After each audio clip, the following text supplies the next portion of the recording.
roast me in the comments. We're talking verses where God literally says, I create evil. Where God kills every firstborn child in Egypt, commands genocide, demands slavery, accepts a literal burnt virgin sacrifice, and sends lying spirits to trick people. If God is supposed to be good, then why the does he act exactly like the devil? And that's just the beginning because it gets so much worse. Today I'm going to do something that no church wants you to do. Actually read the Bible. And I don't mean the cherry-picked verses they spoon-feed you on Sunday mornings. I mean the raw, uncut, batshit crazy parts they hope that you never open to. And guess what? I'm not the first person to notice this. Some of the very first Christians read these same verses and said, yeah, this God totally evil. The Gnostic Christians said he was a fake, a god of darkness just pretending to be the light.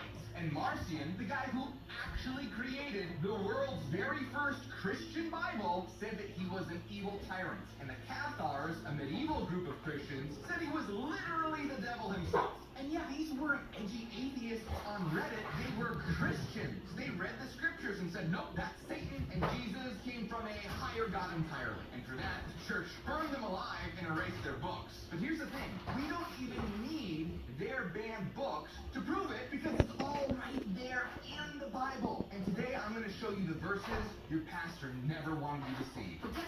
I know what some of y'all thinking. Y'all looking like, who the fuck is that damn dude? Now, I ain't gonna lie, when I first saw him, I was like, what in the Witcher? You know, because it was late at night when I came across one of his videos and I couldn't sleep and he just popped up. And I think he was talking about a being called Abraxas. And the motherfucker was interesting as hell, you know, the knowledge he was dropping. Not to mention, he was actually giving actual literature to where I could go and, you know what I'm saying, retain the information myself.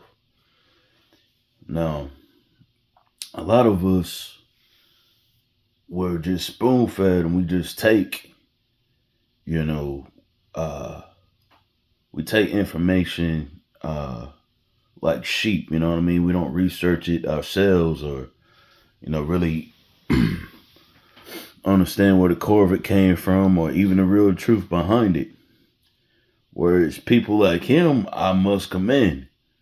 Yeah, when I saw him, he creeped me the fuck out. I was like, God damn, bro, the blonde eyebrows, just blonde straight hair, you know what I'm saying? He had that little Baphomet looking shirt on. But I knew where he was coming from. I said, well, he probably either atheist or damn possibly a Gnostic. I think he's a Gnostic. But regardless of whatever the fuck he got going on, a lot of his messages is real and it's true. And he actually comes with, you know, different books that you can actually fucking read and get the information your damn self.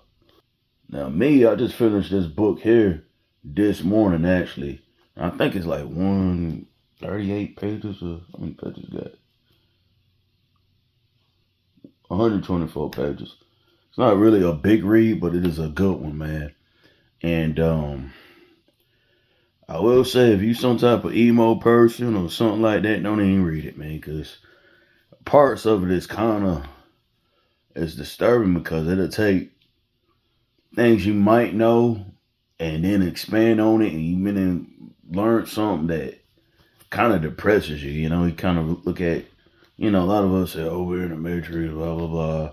Some of y'all don't even really fully comprehend that we really are, or, you know, what that really means. But in this book, is, you know, it goes over the dome, you know what I mean? And, you know, I ain't gonna give the whole book away. I really y'all read y'all damn self. But in it was saying that there's actually 178 worlds. That if that ain't wild, the part that threw me off, because you know I always believe in different, you know, worlds or different planets rather, but his part threw me off. It's saying that a lot of the what we see as stars or planets is false projection created by these archons. Now in this book, it mentioned 5 archons, but I read where there was 12 before, you know what I mean? Anyway, the archons help uh shape the whole consciousness of what's going on within the dome anyway. For instance, they create the religions, they create the political aspect, and you know what? And it's all to hide the God in you. You know what I mean? Me, I got a Christian background, so at first I would just like literally read the Bible.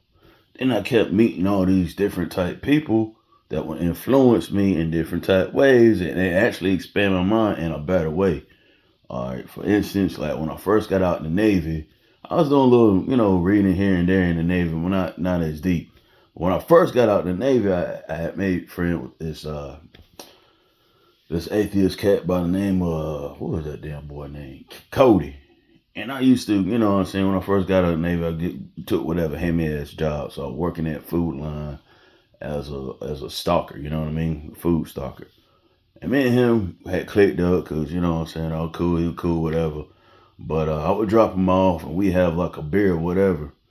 And, he was atheist and we go back and forth on, why I believe what I believe and, his basis of not believing a damn thing.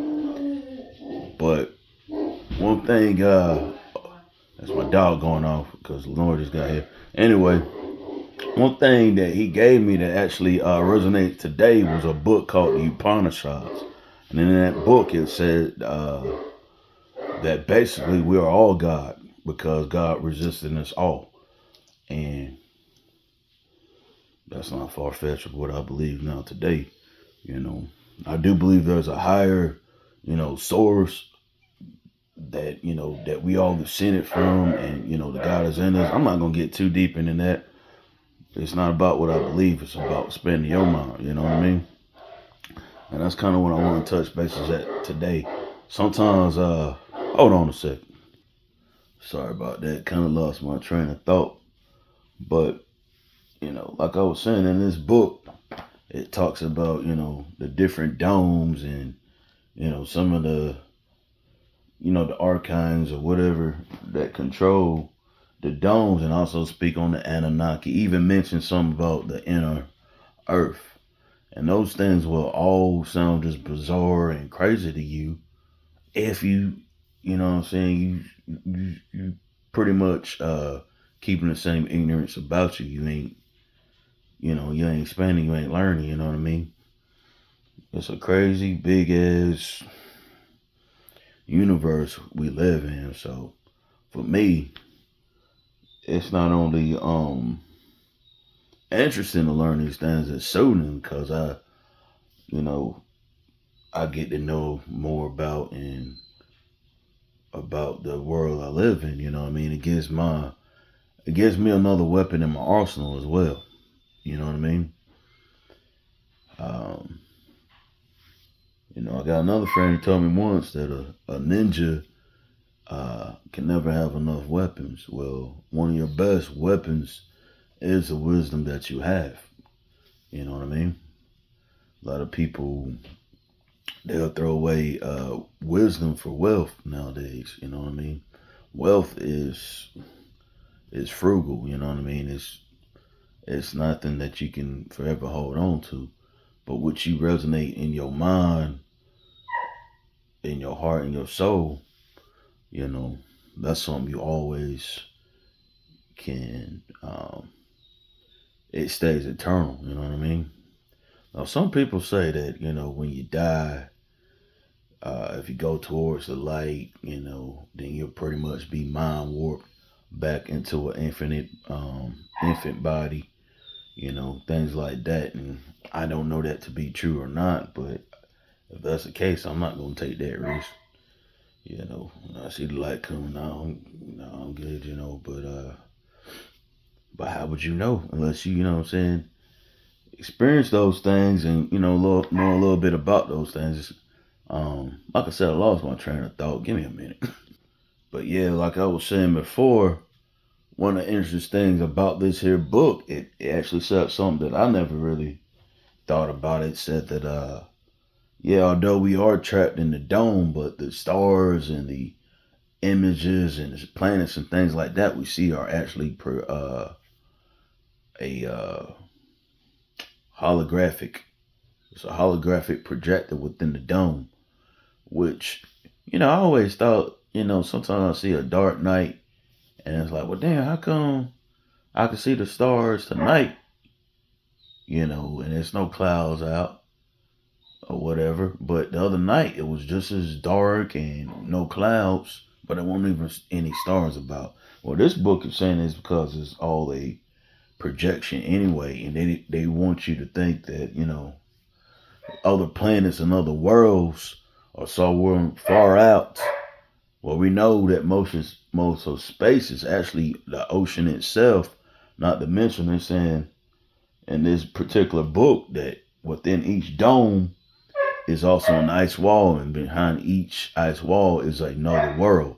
If you ever look at the old ancient maps, like the Asgard Viking um maps and stuff like that, they have it laid out to where it's just Asgard, this realm over here, this realm over here. And this book here by Claudio Nassili says that's all to be true. So yeah, it's something to check out. Oh, he also has a YouTube channel too about called Nas Confunding. You know, I think bro is from I forget what he said he was from. I think he German, yeah. Um but yeah, man, the information's out there, people. Just spend your noodles. Until next time, LG Big Dogs, baby. I'm out. Peace.